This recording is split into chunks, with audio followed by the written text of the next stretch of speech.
नमस्ते and welcome to everyone. वो बहुत ही इंस्पायरिंग पॉडकास्ट है बिकॉज मैं इंटरव्यू लेने वाला हूँ एक ऐसे यंग ब्राइट स्टूडेंट की जिन्होंने अपने एसएससी एग्जाम में 94% मार्क्स स्कोर किया। इजीली नहीं स्कोर किया, बहुत सारे हर्डल्स थे, चैलेंजेस थे घर की परिस्थितियों में, फ्रेंड सर्कल्स में, बट इन सारे चैलेंजेस को चीरते हुए वो यंग लड़का अपने आप को साबित किया कि 94% मार्क्स हासिल किया जा सकता है भले ही परिस्थिति कैसे भी हो।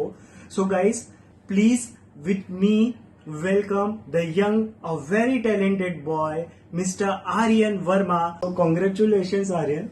How do you feel when you see your result और results के अंदर आपको 94% मार्क्स जब आपको दिखे तो आपको कैसा लगा? First of all sir, thank you for congratulating me on my marks. तो जब मेरे हाथ में मेरा रिजल्ट आया, मैं देख के शॉक था कि अरे 94, क्योंकि मुझे एक्सपेक्टेशन थे 91 92 के, बट 94 मार्क्स है। और वो मेरे लिए एक बहुत प्राउड मोमेंट था क्योंकि सब फैमिली वालों को थोड़े कम एक्सपेक्टेशन थे, इवन दो मेरे फादर को भी थोड़ा कम एक्सपेक्टेशन था, बट मुझे 94 मार्क्स है, मुझे बहुत अच्छा लगा। So, जैसे आपने बोला आपके फादर को एक्सपेक्टेशन नहीं था, तो what was your father expecting? क्या ब्रैकेट होना चाहिए आपके पास? मीन्स एक्चुअली ऐसा था कि मेरे फादर को एक्सपेक्टेशन था, पर उन्होंने कभी शो नहीं किया। मतलब ऐसे रहते ना कि फादर अपने आप को छुपा के रखते। हाँ। तो ऐसा था कि मैं ऐसे घर पे तो नहीं पढ़ाई करता था, मैं ट्यूशन में पढ़ाई करता था। तो जिसकी वजह से मेरे डैड को जिससे मेरे डैड मेरे को हर पर चिल्लाते थे, तो उनको लगता था कि इसको कम मार्क्स मिलेगा। उनको अंदर से भरोसा था कि ज्यादा मिलना चाहिए, पर उनका एक ब्रैकेट था 85 to 90। तो आर्यन, मैं समझना चाहता हूँ आपकी स्टडी जर्नी। सबसे पहली चीज आप मुझे बताइए कि आप जब एसएससी में पहुंचे तो आप कितने घंटे काम करते थे? बिकॉज हमने अपनी सोसाइटी में सुना है कि अगर आपको ज्यादा मार्क्स चाहिए तो आपको दिन रात पढ़ाई करना पड़ता है। तो ये एक परसेप्शन है हमारी सोसाइटी का, इसके ऊपर आप बताइए। सेकेंड चीज, आपके कौन से सब्जेक्ट बहुत डिफिकल्ट लगे एसएससी एग्जाम में? 94% मार्क्स आए, मतलब आपने एक्चुअल में उसको ओवरकम किया हुआ है, जो सब्जेक्ट आपको डिफिकल्ट लगे। तो आपके ये आंसर से वो ऐसे स्टूडेंट जो अभी अपीयर होंगे एसएससी एग्जाम में, उनके लिए एक होप या फिर एक उम्मीद दिखेगा। तो इसके ऊपर आपका क्या कहना? एक्चुअली मेरा ऐसा था कि जब मैं 10th के पहले, जब मैं 9th में था तो मैं पढ़ाई करता था। तब मेन थिंग था कि एक्चुअली मैं बोलूँगा कि ट्यूशन जो है वो आपके 9th और 10th में एक बहुत मेजर रोल प्ले करते हैं। और ऐसा है कि अगर आपने 9th में अच्छे से पढ़ाई की है ना, तो मे बी आपको 10th थोड़ा इजी लगे। बिकॉज 9th में जब आप 8 to 9th में जाते हो ना, तो 8th का सिलेबस और 9th का सिलेबस आपको 50% डिफरेंस लगेगा कि मतलब कुछ तो अलग है। अच्छा। पर जब आप 9 to 10th जाते हो तो आपको लगेगा कि सेम ही सिलेबस है, बट थोड़ा अपग्रेडेड वर्जन। तो मैं नॉर्मली 9th के टाइम पे अपना 5 hours स्कूल का रहता था नॉर्मल, फिर 2 hours ट्यूशन में, और मोस्ट ऑफ में पूरे दिन में घर पे सिर्फ 1 to 2 hours मैक्सिमम पढ़ता था। हाँ, एग्जाम के टाइम पे मैं कुछ 3-4 घंटा पढ़ लेता था, बट मोस्ट ऑफ मेरा एवरेज डे टाइम में पढ़ता था ट्यूशन का 2 hours और घर पे 1 hour अप्रोक्सीमेटली। और ऐसा है कि अगर तुम 10th में हो तो देखो, मैं मोस्टली बोलूँगा 2 टाइप्स के स्टूडेंट होते हैं। आज तक मैंने जितने देखे मेरे क्लास में, दूसरे स्कूल में भी, एक स्टूडेंट ऐसे होते हैं जिनके लिए subjects like math, science, social science are easy. मैं उनमें से था क्योंकि मेरा लैंग्वेजेस खराब थे। और एक स्टूडेंट ऐसे होते हैं जिनके लैंग्वेजेस अच्छे होते हैं और बाकी तीनों सब्जेक्ट थोड़े वीक होते हैं। तो अब वो तुम्हारे ऊपर डिपेंड करता है कि तुम कौन से ग्रुप में आते हो। अगर तुम्हारे लिए मैथ्स और साइंस जैसे सब्जेक्ट हार्ड है, तो द बेस्ट वे जो मैं बोलूँगा कि तुम ये सब्जेक्ट को कॉन्स्टेंटली रिवाइज करो और इस पे कंसिस्टेंट रहो।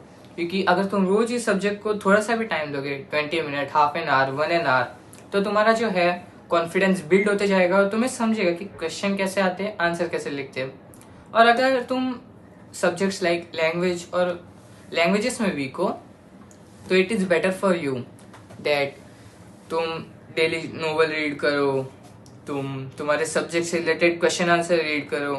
और हाँ, लैंग्वेजेस में क्वेश्चन आते हैं सो मच सेल्फ आंसर, तो it is better that you work on your self answer. Because जो सेल्फ आंसर है, अगर तुम सेल्फ आंसर देना अच्छे से सीख जाओगे ना, तो जो तुम्हारा ग्रामर कंपोजिशन पार्ट होता है, क्योंकि उधर भी तुम्हें सेल्फ ही लिखना होता है, तो वो थोड़ा इजी पड़ जाता है। और हाँ, अगर तुम्हारी लैंग्वेजेस वीक है तो make sure that you work on your grammar, क्योंकि तुम्हारे अगर 80 मार्क्स का पेपर है तो उसमें से 40 मार्क्स तुम्हारे ग्रामर पे ही बेस होते हैं, जिसमें से 10 प्योरली ग्रामर के क्वेश्चन होते हैं, और जो तुम्हारे राइटिंग स्किल रहते हैं उसमें भी तुम्हारे ग्रामर के मार्क्स रहते हैं। तो इसलिए ग्रामर बहुत इंपॉर्टेंट है। सो आर्यन, अभी बात करते हैं आपके हैबिट्स के। आप मुझे एक बात बताइए, स्टूडेंट्स में स्पेशली आपकी जब मैं बात करूं तो ऐसी कौन सी हैबिट है जो आदतें आपको हेल्प की आपको ये मार्क्स अचीव करने में या फिर ये सक्सेस हासिल की? एक्चुअली इस बात पे मैं 2 हैबिट्स बोलना चाहूंगा। First your focus and second is your consistency. Because जब भी तुम पढ़ाई कर रहे तो मेक श्योर कि तुम एकदम फोकस से पढ़ाई कर रहे हो, क्योंकि अगर तुम्हारा ध्यान पढ़ाई पे नहीं रहेगा तो तुम 4 घंटा बैठो या 1 घंटा बैठो, उसका वैल्यू 0 रहेगा। And the second thing is consistency. अगर तुम डेली अगर हाफ एन आवर भी किसी सब्जेक्ट को दे रहे हो, तो अगर तुम रोज दे रहे हो तो अगर वो तुम क्यूमुलेट होते जाता है तुम्हारे माइंड को पता नहीं चलता, पर तुम उस टाइम उस चीज में इतने बेटर बन जाओगे जो कि तुम सोच भी नहीं सकते, और इसको ज्यादा टाइम भी नहीं लगता। Just be focused on what you are doing and just be consistent. जैसे आपने बोला कि consistency is the habit which help you to achieve this success. मैं आपको बोल दूं, कॉर्पोरेट वर्ल्ड में भी यही कहा जाता है कि आप जितना कंसिस्टेंट रहेंगे, जितना डिसिप्लिन रहेंगे, उतने ही आप अपने टारगेट्स और गोल्स को अचीव कर सकते हैं। तो अगर आपके अंदर अभी से ही ये कंसिस्टेंसी और डिसिप्लिन की हैबिट है तो आई एम 100% श्योर जैसे जैसे आपके लेवल्स बढ़ेंगे आपको वो डिफिकल्टी फेस नहीं होगा जैसे डिफिकल्टी दूसरे लोग फेस करते हैं। तो इसके लिए congratulations for identifying the actual values of the market which you are already implementing in your. अभी आपके पास एक सबसे डिफिकल्ट सवाल में पूछने वाला। दैट क्वेश्चन इज कि do you use social media first? दूसरी चीज, अच्छे मार्क्स तभी आते हैं जब आप डिस्ट्रैक्शन से बचते हो। सो आपने डिस्ट्रैक्शन से बचने के लिए कौन कौन सी आदतें या फिर कौन कौन से आपने स्ट्रेटेजी अपनाई है जिसकी वजह से आप इस मुकाम तक पहुंच सके? बट मुझे दोनों सवाल के आंसर। एक्चुअली मैं बोलना चाहूंगा कि in today's date, as we are gen Z and upcoming generation, the thing is that हर बच्चा फोन तो यूज करते हैं, चाहे कोई भी हो। जब कोई भी बच्चा फोन यूज करेगा तो ऑब्वियस सी बात है कि वो सोशल मीडिया से अट्रैक्ट होगा। हाँ, मैं भी सोशल मीडिया यूज करता था, मैं झूठ नहीं बोलूंगा। मेरा एवरेज टाइम दिन में 3 से 4 घंटे का रहता था सोशल मीडिया पे। बट द थिंग इज कि तुम सोशल मीडिया को कौन से वे से यूज कर रहे हो। अभी देखो, मैं जब सोशल मीडिया यूज करता था मेरा एक ही पर्पज रहता था, एंटरटेनमेंट। और जैसे कि मैंने आपको बताया कि मैं दिन भर घर पे नहीं पढ़ाई करता था, तो ऑब्वियस सी बात है कि मैं दिन भर मतलब घर पे टाइम पास ही करता हूँ। तो टाइम पास के मेरे 2 मीन्स होते थे। एक तो मैं सोशल मीडिया चलाता था, सेकंड मैं कोई स्पोर्ट्स खेलता था। तो जब मैं सोशल मीडिया चलाता था तो सोशल मीडिया में मैं मोस्ट प्रोबेबली कार्टून्स, एनिमेज और मूवी या कुछ ऐसी चीज देखता था जो कि मेरे को हेल्प करे। जैसे कि अभी यूट्यूब पे और भी बहुत सारे वीडियो है जो कि तुम्हें बता सकते हैं कि how to maintain focus, how to be discipline, how to make your consistent habit, and और भी बहुत सारी चीजें हैं। और या तो फिर अगर तुम्हें कुछ सुनना है तो तुम ऑडियो बुक सुन सकते हो, जो कि बहुत बेटर होते हैं। One of the best thing is, अगर तुम्हें ऑडियो बुक सुनना है तो तुम atomic habit by James clear, it is the best book I have ever read in my life. और जो क्वेश्चन था डिस्ट्रैक्शन, मेरे लाइफ में सबसे बड़ा डिस्ट्रैक्शन था सोशल मीडिया। ऑब्वियस ये बात है, सबके आजकल के टाइम पे सबके लाइफ में सबसे बड़ा डिस्ट्रैक्शन सोशल मीडिया है। अब चाहे मैं किसी यंगस्टर से मिलूं या मेरे दोस्त से मिलूं, बिकॉज सब लोग मुझे बोलते हैं आज के टाइम पे सबके हाथ में फोन है, और जब आपके हाथ में फोन रहेगा तो आपका फोन चलाने का मन ज्यादा करेगा, इवन तो आप दोस्त के साथ हो या नहीं हो। इवन तो दोस्त भी एक मेजर रोल प्ले करते हैं डिस्ट्रैक्शन में, बिकॉज वो आपके ऊपर है। अगर आपके दोस्त अच्छे हैं तो वो आपको ज्यादा डिस्ट्रैक्ट नहीं करेंगे, बल्कि फोकस, स्टडी पे फोकस करने बोलेंगे। बट अगर आपके एवरेज या नॉर्मल दोस्त है तो आपको मोस्ट प्रोबेबली बोलेंगे घूमने चल, मेरे साथ चल, यहाँ चल, ये करते हैं, वो करते हैं। तो you have to be clear कि तुम्हारे डिस्ट्रैक्शन क्या है, और जब भी जो चीज भी तुम्हारी डिस्ट्रैक्शन है ना, तुम मेक श्योर एक प्लान बनाओ कि तुम उस डिस्ट्रैक्शन को कैसे कम से कम कर सकते हो।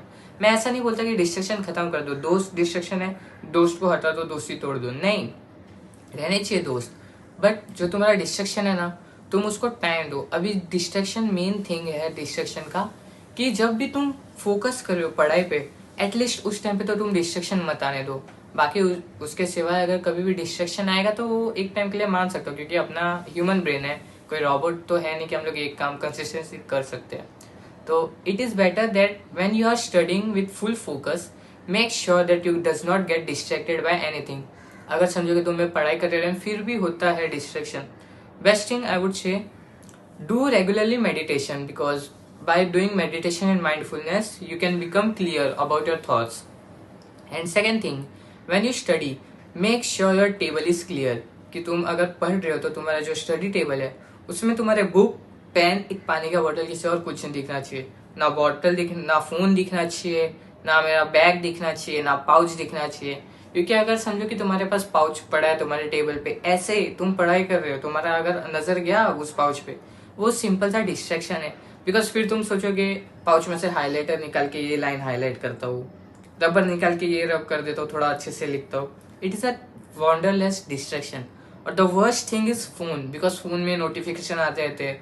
तुम बोलोगे मैं स्विच ऑफ करके रखता हूँ, तो भी जब भी तुम फोन पे देखोगे तुम्हारा फोकस जो था 10-20% भी बना था तुम्हारे पढ़ाई पे, वो वापस रिसेट हो जाएगा 0 पे. The best environment to study is study in silence, because जब तुम साइलेंस हो जाते हो तो तुम्हारे माइंड को डोपामिन क्रिएट करना पड़ता है, जिसकी वजह से तुम्हें हैप्पीनेस फील होती है. और तुम कोई भी काम क्यों करते हो? क्योंकि तुम्हें वो काम करना अच्छा लगता है.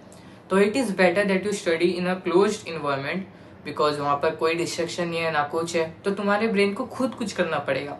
तो फिर जब तुम पढ़ाई भी करोगे ना, नॉर्मल बुक रीडिंग भी करोगे, तो भी तुम्हारे ब्रेन को लगेगा अरे वाह कुछ इंटरेस्टिंग है, मैं कंटिन्यू करता हूँ. तो ऐसी हैबिट होनी चाहिए. सो आयरन, अभी मैं आपसे सबसे डिफिकल्ट सवाल पूछने वाला हूँ. हर इंसान की जिंदगी में कोई ना कोई सेक्रीफाइस होता है. सो मैं जानना चाहता हूँ आपसे कि आपने क्या क्या सेक्रीफाइसेस किया. आपने तो किया ही किया ताकि वो रिजल्ट्स आज हम सबको दिखाई दे रहा है. इसके अलावा आपके माता पिता, your parents would have also done some sacrifice, because अकेला टीम, एक अकेला लीडर काम नहीं कर सकता. लीडर को पूरी टीम चाहिए. तो जब मैं आपके सक्सेस को एक कॉर्पोरेट नजरिए से देखूं तो यू एज ए लीडर, तो और आपकी टीम आपके पेरेंट्स है जिन्होंने साथ में मिलकर काम किया और यही रिजल्ट्स दिखाई दिया हम सबको. तो ये हम जानना चाहते हैं सेक्रीफाइस की. तो ऐसा था कि सेक्रीफाइसेस तो ऑफकोर्स कोई भी है, किसी को भी करना पड़ता है. एज बीइंग अ स्टूडेंट जो कि 10th पास भी नहीं है, अभी 10th था मेरा, तो sacrifice was not a major thing, because अभी तक तो मैंने हैबिट ही कौन से बनाए हैं, या तो इतना मैंने कुछ किया ही क्या कि मेरे को सेक्रीफाइस अगर हम लोग के टर्म में तुम लोग देखो सेक्रीफाइस, तो सिंपल हम लोग बोलेंगे फ़ोन छोड़ देना, दोस्त के साथ कम घूमना फिरना, या तो फिर बाहर कम जाना, टाइम पास कम करना, कम खेलना, कम मस्ती करना. ये सब हमारी सेक्रीफाइस बन जाती है. हमारी सेक्रीफाइस तो छोड़ दो, हम अभी तो हम बहुत छोटे हैं तो हमें उतना इफ़ेक्ट नहीं करता. बट जो सेक्रीफाइस हमारे पेरेंट्स ने किया है, as I would tell you, as you all know, हम सब एक नॉर्मली मोस्ट प्रोबेबली एक मिडिल क्लास फैमिली से आते हैं और सबको अपने घर की कंडीशंस पता होते हैं. तो ऐसा था कि मेरे टाइम पे जब मेरा 10th चालू होने वाला था, एट दैट टाइम ऑब्वियसली बात थी कि एडमिशन करवाने थे अच्छे ट्यूशन में. पर वही बात थी कि उस टाइम पे मेरे डैड का उसके जस्ट 2-3 महीने पहले एक छोटा सा एक्सीडेंट हो गया था, जिसकी वजह से मेरे डैड एकदम बेड रेस्ट पे थे, तो उनकी जॉब नहीं थी. तो जब मेरे एडमिशन का टाइम था, तो जो मेरी मम्मी थी, मेरी मम्मी ने कैसे कैसे करके पैसे जमा किए थे मेरे एडमिशन के लिए. और वो एक बहुत बड़ा सेक्रीफाइस था, बिकॉज एट दैट टाइम मेरी मम्मी भी उतना ज़्यादा कुछ अर्न नहीं करती थी और मेरे पापा तो अर्निंग पे ही नहीं थे. और मेरा एक बड़ा भाई भी है तो उसके भी स्टडी के लिए पैसे लगते थे. तो उनका जो सेक्रीफाइस है वो एक मेजर बात हो जाता है. तो जो आपका जो मेन इंटेंशन होना चाहिए कि अगर मैंने कुछ सेक्रीफाइस किया है, तो ना कि सिर्फ मैंने, जैसे कि अगर कोई बच्चा फ़ोन चलाना छोड़ देता है तो उसे क्या लगता है, अरे मैंने फ़ोन चलाना छोड़ दिया, मैंने बहुत बड़ा काम किया. बट नहीं, वो तो एक बहुत छोटा काम है. जो तुम्हारे पेरेंट्स ने सेक्रीफाइस किया है उसकी एक्चुअल वैल्यू है. तो तुम्हें अपने सेक्रीफाइस से ज़्यादा अपने पेरेंट्स के सेक्रीफाइस की वैल्यू करनी चाहिए. So Aryan, one question to you. If exams are there, board exams जैसी प्रेशर, बोर्ड का नाम सुना तो एक प्रेशर ऑटोमेटिकली क्रिएट हो ही जाता है बचपन से ही. So how you were handling the pressure? काम का प्रेशर तो कॉर्पोरेट्स पे रहता, but you as a student जब आपको बोर्ड एग्जाम्स जैसे आपके सामने आते हैं तो एक प्रेशर, सोसाइटी का प्रेशर ऑटोमेटिकली एक स्टूडेंट के साथ चिपक जाता है कि भाई बोर्ड एग्जाम है, आपको अच्छे मार्क्स लाने ही है। तो वो प्रेशर को आप कैसे हैंडल? तो ऐसा है कि जो प्रेशर हैंडलिंग है जो मैं बोलूँगा, वो मेन थिंग है कि आपका माइंडसेट, कि आपका माइंडसेट कैसा है। अगर आप सोचते हो कि मेरे लिए प्रेशर हैंडलिंग बहुत इजी है, तो हाँ वो होता है इजी। और प्रेशर इस टाइम पे मोस्टली आपको कौन सा प्रेशर आता है? फैमिली वाले बोलते हैं कि फ़ोन मत चला, दोस्त के साथ बाहर मत घूम, टाइम पास मत कर, गेम मत खेल। ये सब चीज़ें जो होते हैं वो फैमिली वाले आपको रोज़ प्रेशर करते हैं। बोलते दिन में 10 12 14 घंटा पढ़ाई कर, दिन रात पढ़ाई कर, रात को 9 से 2 बजे तक पढ़ाई कर, सुबह 4 से 6 बजे तक पढ़ाई कर। ऐसे बातें जो होती है वो आपके ऊपर मोस्ट प्रोबेबली प्रेशर डालते हैं, और डालते हैं क्योंकि फिर पेरेंट्स आपको ज़बरदस्ती करते हैं कि वो ज़बरदस्ती आपका फ़ोन ले लेते हैं, ऐसा वैसा, तो जिसकी वजह से आपको प्रेशर लगता है। बट द थिंग इज़, अगर तुम्हारा माइंडसेट है कि नहीं ये सब हो रहा है, चलो ठीक है होने दो, 1 2 महीने की बात है, मेरे को 1 2 महीने अच्छे से पढ़ना है, पढ़ने के बाद मेरे हाथ में वापस फ़ोन आ जाए, अगर तुम्हारा ऐसा माइंडसेट है तो इट इज़ सिंपल कि तुमको उस चीज़ का कभी प्रेशर ही नहीं आएगा, क्योंकि तुमको पता है कि 1 2 महीने तक मेरे को फ़ोन नहीं मिलेगा, मम्मी पापा चिल्लाएंगे, उसके बाद मेरे को जब मैं अच्छे से पढ़ाई करके मेरा बोर्ड्स का पेपर ख़त्म हो जाएगा, उसके जस्ट नेक्स्ट डे से भी मुझे फ़ोन मिल सकता है। तो वो चीज़ इतना ईजी होता है। तो वो आपके ऊपर है कि आप प्रेशर कैसे हैंडल करते हो। अब मेरी बात थी तो मैं ऐसा था कि मैं सिर्फ सुनता था, हाँ कौन क्या बोल रहा है। हाँ अभी कोई समझो कि नेबर मिल गया, वो क्या बोलता था, बेटा तेरा 10वीं है ना, अच्छे से पढ़ना, ज़्यादा मार्क्स चाहिए, इससे ज़्यादा मार्क्स चाहिए, उससे ज़्यादा मार्क्स चाहिए, तो इसे 90 एक्सपेक्टेड है, 95 एक्सपेक्टेड है, तू 90 ला सकता है, 90 कर, तू IIT कर, NIT कर। ऐसे ऐसे जो वर्ड्स जो आपके दोस्त लोग, पेरेंट्स लोग या कोई भी अगर कुछ बोलता है तो ये सिंपली प्रेशर डालता है। बट मेक श्योर कि तुम उस प्रेशर के ना फंसो। और जैसे मैंने पहले ही बोला कि एक स्टडी प्लान अपना बना के रखो। तो तुम वो जो बोल रहे हैं उनकी बात सुनो, समझो, अगर तुम्हें लगता है कि वो सही बोल रहे हैं 90 ला, तो उनको पता है कि तुम्हारे अंदर 90 की कैपेसिटी है, तो प्रेशर मत लो, अरे यार मेरे पे 90 की कैपेसिटी है पर मैंने कभी पढ़ा ही नहीं इतना, ऐसा नहीं। अगर उन्होंने बोला 90 लाओ, पर तुमको खुद पे भरोसा है क्या, मेरे को 90 आ सकता है क्या, तो तुम उसको ट्राई करो। और तुम जो स्टडी प्लान है, मैं दिन में 2 घंटा पढ़ रहा हूँ, 4 घंटा पढ़ रहा हूँ, अच्छे से पढ़ रहा हूँ, बस एक चीज़ बोलूँगा, अपना बेस्ट दो, मार्क्स तो जो आएगा वो आएगा, वो बात की बात है। Is there teachers who play a very important role in getting these marks, or it's all about the student only who is working hard, not coming in the pressure, handling the distractions, और फिर वो marks ला रहे हैं? इस अच्छे successful career के लिए या फिर अच्छे सक्सेसफुल मार्क्स के लिए टीचर्स का कितना आई इम्पोर्टेंट रियली टेल कि टीचर से ज़्यादा इंपॉर्टेंट रोल है आज स्टूडेंट के खुद के प्रेशर का। तो ऐसा तो होता नहीं है कि टीचर ने बहुत अच्छा आपको सिखाया करके आपको अच्छा मार्क्स आया, या तो फिर टीचर ने कुछ नहीं सिखाया, आपने खुद से पढ़ा और आपको अच्छा मार्क्स आया, ऐसा कभी नहीं होता। Both things goes in hand. तो ऐसा मैं बोलूँगा, अगर तुम्हारे टीचर्स अच्छे हैं तो जो जैसा कि क्वेश्चन था कि तुमने खुद से प्रेशर हैंडल किया, खुद से तुमने अपना स्टडी किया, स्टडी रूटीन बनाया। अगर मैं बोलूँ कि टीचर ने अगर तुम्हें अच्छा पढ़ाया, दिन में अगर तुम्हें टीचर 2 घंटा भी पढ़ा रहा है, तो वो इतना अच्छा टीचर अगर अच्छे से पढ़ा रहा है, आपको समझ आ रहा है, और अगर आपके टीचर सच में बहुत अच्छे हैं, तो इट इज़ ईजी। वो टीचर खुद तुम्हारा प्रेशर हैंडल करेंगे, खुद टीचर तुम्हारे साथ जोक मारेंगे ताकि तुम्हारा प्रेशर कम हो। वो टीचर खुद तुम्हें बताएगा कि तुम दिन में 2 घंटा पढ़ो, 4 घंटा पढ़ो, तुम्हें 90 मार्क्स आएंगे। तो इट इज़ लाइक कि टीचर्स भी इंपॉर्टेंट रोल प्ले करते हैं। वो तुम्हारे टीचर के ऊपर है कि तुम तुम्हारे टीचर के साथ कितने अच्छे से रहते हो। बिकॉज हर स्टूडेंट का टीचर के साथ उतना अच्छे से नहीं बनता, मैं मानता हूँ, बट एटलीस्ट एक ऐसा टीचर रखो जिसके साथ तुम्हारा बहुत अच्छा रैपोर्ट है, because teacher can help you in an numbers of way. So making a good relation with teacher is a very nice thing what you can do. And the second thing is, तुम्हें self confidence रहना चाहिए, ऐसा भी self पे भरोसा रहना चाहिए कि हाँ अगर मुझे कोई हेल्प नहीं कर रहा, कोई प्रोफेशनल भी हेल्प नहीं कर रहा, but still I can do. But मैं ऐसा नहीं बोलूँगा कि टीचर नहीं पढ़ा रहे और तुम एकदम सेल्फ डिपेंडेंट तुमने 90% मार्क्स लाए। It is nearly not possible. Now हमने बहुत सारी बातें कर ली हैं प्रेशर के ऊपर, social media, teachers, marks, sacrifices. अभी एक any healthy habits which you follow, diet plan है, खाने पीने में कुछ आपने सावधानी रखी है, इसके बारे में हमें कुछ बताइए।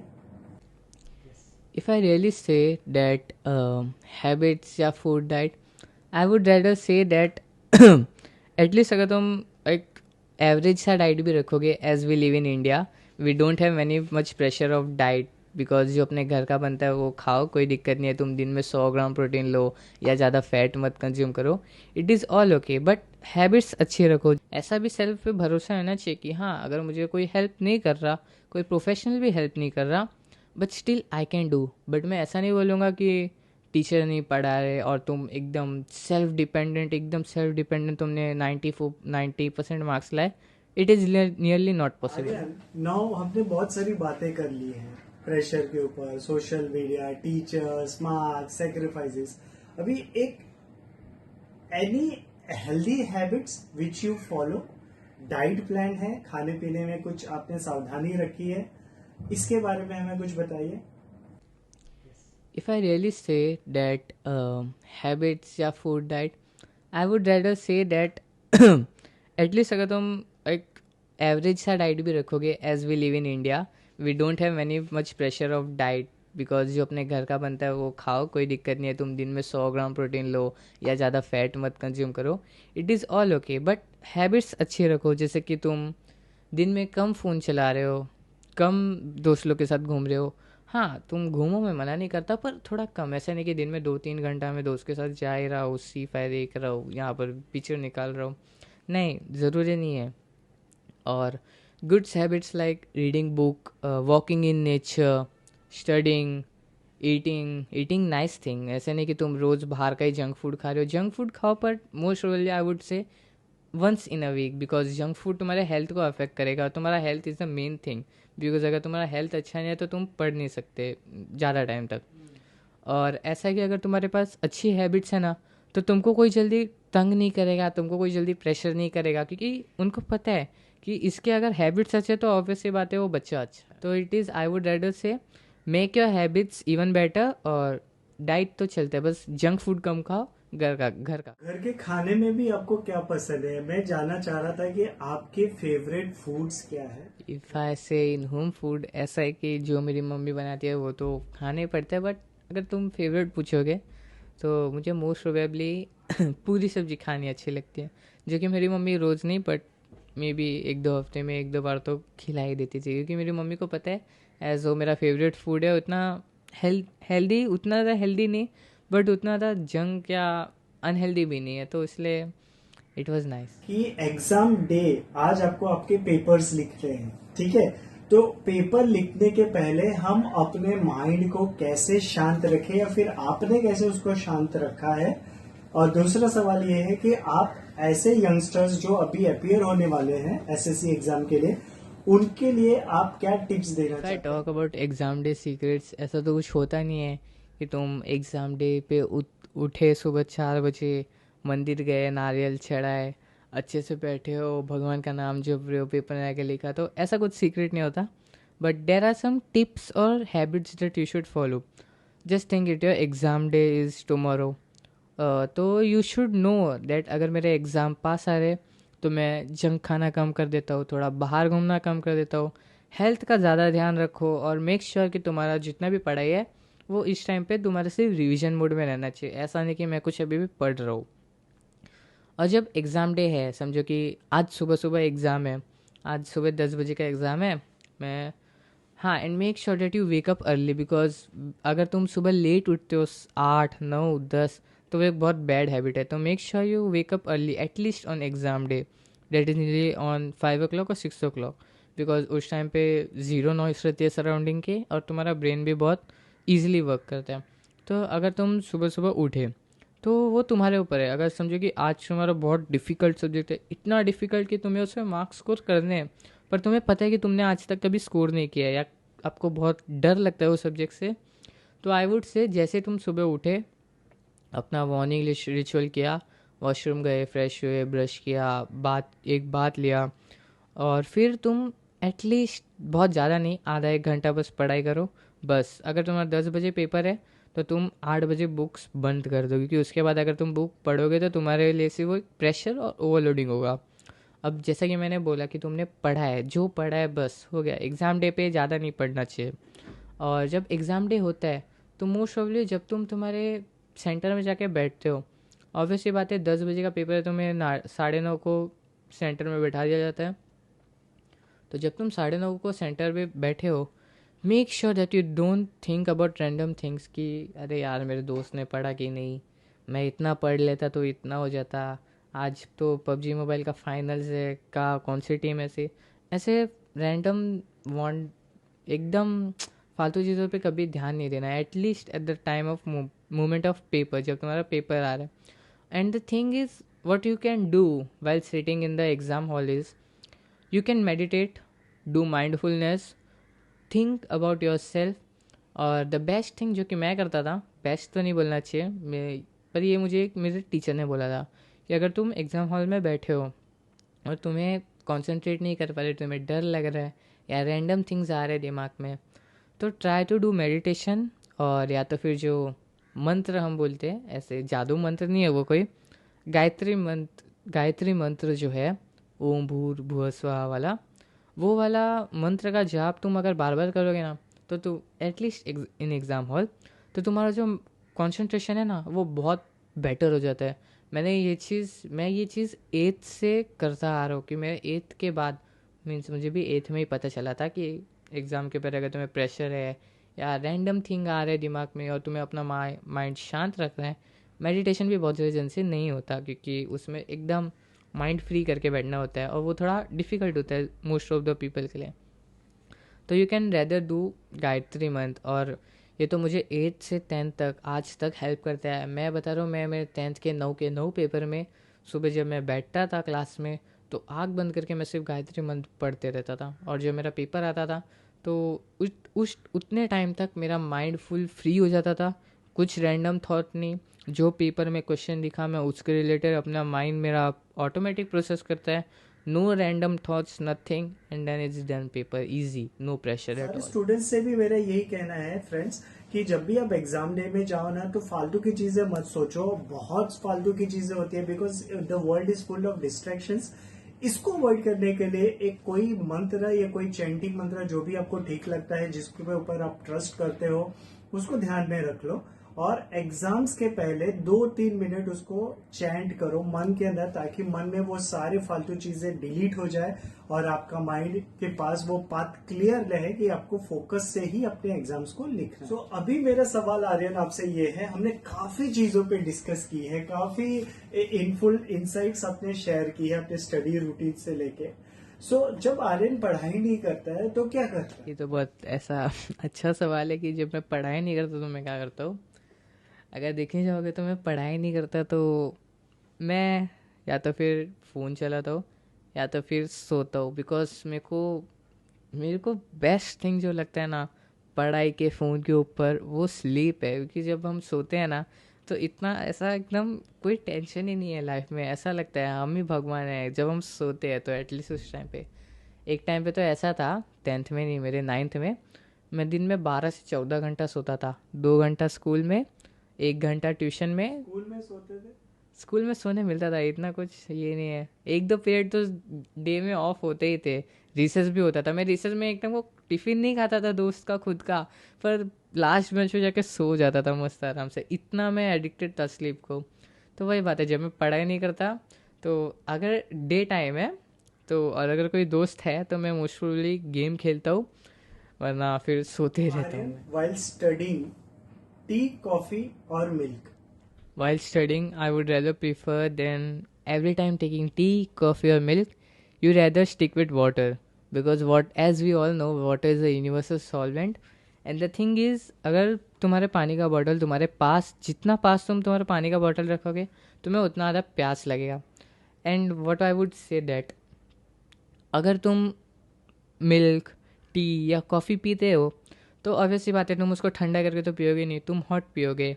एंड द थिंग इज़ कि वो तुम्हें उतना ज़्यादा हाइड्रेट नहीं कर पाएंगे जितना ज़्यादा तुम्हें वाटर हाइड्रेट करेगा। थिंग इज़ तुम जितना ज़्यादा हाइड्रेटेड रह जाओ ना, तुम्हारा फोकस उतना जल्दी डिस्ट्रैक्ट नहीं होता कि तुम्हें पानी पीना है, तुम्हें यहाँ जाना है, वहाँ जाना है। एंड अगर तुम कोल्ड इन्वायरमेंट में पढ़ाई करते हो ना तो it is rather useful for you. बहुत ज़्यादा कोल्ड इन्वायरमेंट भी नहीं, बट उससे तो कम टेम्परेचर की अगर तुम सराउंडिंग में पढ़ाई करते हो तो इट इज़ बेटर। बट अगर तुम वही अगर टी कॉफ़ी या किसी के साथ अगर तुम पढ़ाई कर रहे हो, तो तुम या तो फिर अपना पढ़ाई करोगे या तो फिर वो गरम गरम चाय पीने पे ज़्यादा ध्यान रखोगे कि मेरी चाय ठंडी ना हो जाए। तो आई would raider prefer that drink water all the time. In the student who are now going to appear SSC exam in 2027, what is an a person who is aiming 90% marks, so उनके लिए आप क्या advice देना Actually, I would say 90% marks is not that hard in even in boards exam. I am talking at least about SSC, that is 10th board exam, because the syllabus is not very vast and the textbook is very thin. मतलब अगर आप सच बोलो तो अगर तुम दिन में 2 से 3 घंटा कंसिस्टेंटली 100% फोकस के साथ भी अगर पढ़ रहे हो डेली बस 2 से 3 घंटा, तो भी आई कैन कॉन्फिडेंटली से कि तुम 6 से 7 महीने में अपना पूरा पोर्शन ख़त्म कर दोगे। And 1 to 2 month is enough for revision. और जब तुम्हारा रिविजन और पूरा सिलेबस हो चुका है, make sure that you revise everything time by time. ऐसा नहीं कि अगर मैंने आज समझो कि अगर मैंने मैथ्स का लेसन 1 ख़त्म किया, एक हफ्ते में मैंने लेसन 2 ख़त्म किया, एक हफ्ते मतलब 1 महीने में मैंने सीरीज़ में लेसन 1 लेसन 2 लेसन 3 ख़त्म किए, लेसन 4, तो उसके बाद जो 5th मेरा वीक आएगा, मेक श्योर कि तुम 1st, 2nd, 3rd, 4th chapter को रिवाइज कर रहे हो रेगुलर बेसिस पे। बिकॉज अगर तुम रिवाइज नहीं करोगे तो तुम्हें पता भी नहीं चलेगा तुम कब भूल जाओगे, और एग्ज़ाम डे पे तुम्हें ऐसा लगेगा ओ ये तो मैंने पढ़ा था, पर क्या पढ़ा था क्या आंसर है वो तुम नहीं याद कर पाओगे। And it is one of the worst regret you could ever have. So better stay consistent and revise daily. Can average student score 90% marks आ रहे हैं? एक्चुअली ऐसा होता है कि एवरेज स्टूडेंट भी 2 टाइप के होते हैं। एक जो कि पढ़ाई कर रहा है पर उसके मार्क्स 60-70 आ रहे हैं। दूसरा होता है वो जो कि टाइम पास कर रहा है, पढ़ाई भी नहीं कर रहा, दिन में मुश्किल से आधा 1 घंटा पढ़ाई कर रहा है, वो भी फ़ोन के साथ हेडफोन लगा के टाइम पास करके पढ़ाई कर रहा है। ऐसे 2 टाइप के एवरेज स्टूडेंट होते हैं। तो वो आपके ऊपर आता है कि आप कौन से एवरेज तुम वो एवरेज स्टूडेंट हो जो कि पढ़ाई भी कर रहा है, ज़्यादा डिस्ट्रैक्शन नहीं है, कंसिस्टेंट भी है, बट तो भी अगर मार्क्स नहीं आ रहे, type of student can easily score 90%। Because इनकी जो है इनकी हैबिट्स हैं, इनके रिचुअल है, इनके रूटीन है, इनके डिस्ट्रैक्शन नहीं है। बस the only thing is that you need to work very hard. Because तुम इतने टाइम से कंसिस्टेंट हो तो भी तुम्हारे रिजल्ट नहीं आ रहे, तो ऑब्वियसली बात है तुम्हें बहुत ज़्यादा हार्ड वर्क करना पड़ेगा। और ये तुम्हारे लिए ईजी क्यों है? बिकॉज तुम्हारे पास हैबिट्स सारे हैं और तुम्हारे पास डिस्ट्रैक्शन भी नहीं है, and you know what you have to do, so you just need to do extra work, nothing more. और ये आपके लिए नॉर्मल होना चाहिए अगर तुम इतने हो कि मतलब मैं पढ़ाई भी कर रहा हूँ तो भी मार्क्स नहीं आ रहे। और जो सेकेंड टाइप के एवरेज स्टूडेंट होते हैं जो कि घूम फिर रहे हैं, उनको एवरेज मार्क्स आ रहे हैं, अगर वो चाहे तो वो 90% स्कोर कर सकते हैं। मैं बोलूँगा ईजी नहीं है उनके लिए, बहुत डिफ़िकल्ट होता है कि अगर आपको 90% स्कोर करना है तो फर्स्ट ऑफ ऑल आपको कंसिस्टेंट रहना पड़ता है, सेकंड आपको हार्डवर्क करना पड़ता है, एंड थर्ड आपको रिवाइज करना पड़ता है। तो जो ऐसे बच्चे हैं जिन्होंने 9 तक तो एवरेज स्कोर लाए बाहर घूम फिर के दोस्त के साथ मज़ा मस्ती करके, इनके लिए जब ये बात आ जाती है कंसिस्टेंसी के टाइम पे जब कंसिस्टेंट रहोगे तो ऑब्वियसली बात है आपको स्टडी फोकस से करनी है। और जो ऐसे बच्चे होते हैं जो कि बहुत ज़्यादा इनको स्टिमुलेशन मिलता है, डोपामिन ऑब्वियसली दूसरी चीज़ों से मिलता है, तो इनके लिए फोकस बहुत हार्ड पड़ जाता है। क्योंकि स्टडी एक ऐसा डोपामिन गिवर है जो कि आपको तुरंत आपको डोपामिन नहीं देगा, means dopamine simple terms happiness, जबकि वो डायरेक्ट हैप्पीनेस नहीं देगा आपको, रिजल्ट के बाद आपको हैप्पीनेस मिलेगा आपके ब्रेन को, rather than your body, I would से। सेकेंड टाइप के अपने एवरेज स्टूडेंट है, उनके लिए कंसिस्टेंसी बहुत ज़्यादा हार्ड पड़ जाता है, क्योंकि कंसिस्टेंसी सिर्फ नॉर्मल हैबिट से नहीं, और हैबिट्स बोरिंग होती है। और जो ऐसे बच्चे बाहर घूमते हैं टाइम पास करते हैं, इनको बोरिंग हैबिट्स अच्छी नहीं लगती। सेकेंड थिंग वॉज रिविजन, कि अगर तुम second thing was hard work.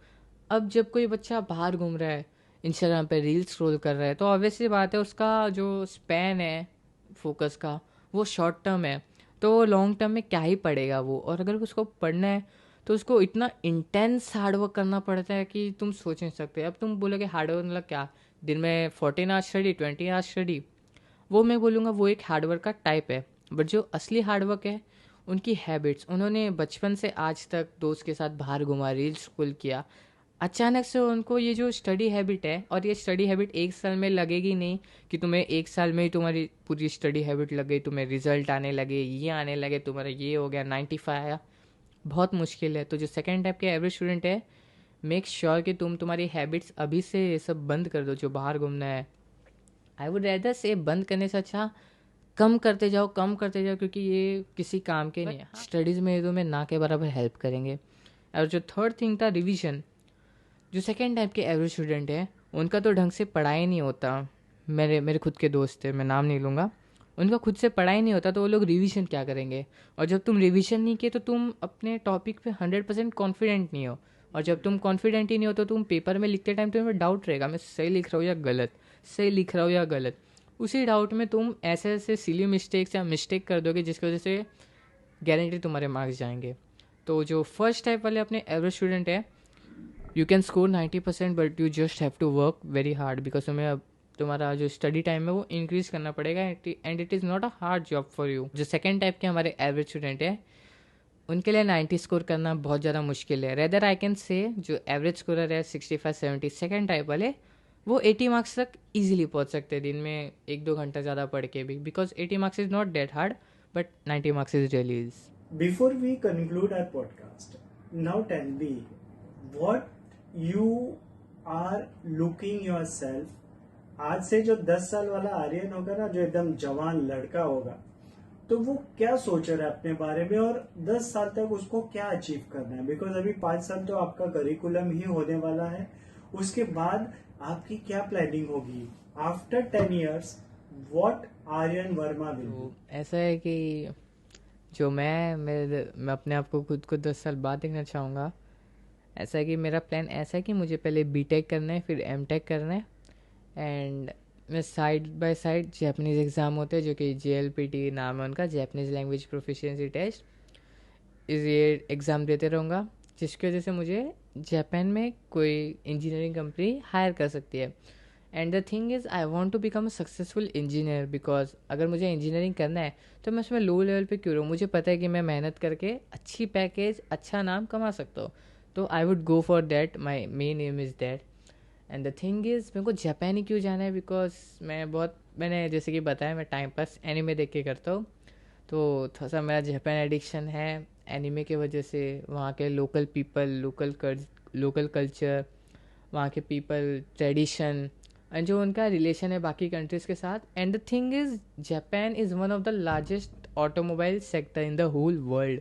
And जब मुझे बीटेक एमटेक ही करना है, एमटेक बीटेक एमटेक, तो why don't I choose the automobile field where there is a lot of opportunity for me, and that even in my favorite country. Thank you so much Aryan for sharing your inputs. आपने अपनी जो journey हमें बताई, student life के, पास journey के, teachers के बारे में, पेरेंट्स के बारे में, एक ब्राइट स्टूडेंट्स की हैबिट्स क्या होती है, एक ब्राइट स्टूडेंट्स का डे टू डे लाइफ क्या होता है, क्या क्या डिस्ट्रैक्शंस मैनेज करते हैं, ये सारी चीजें अपकमिंग स्टूडेंट्स को बिल्कुल हेल्पफुल होगा।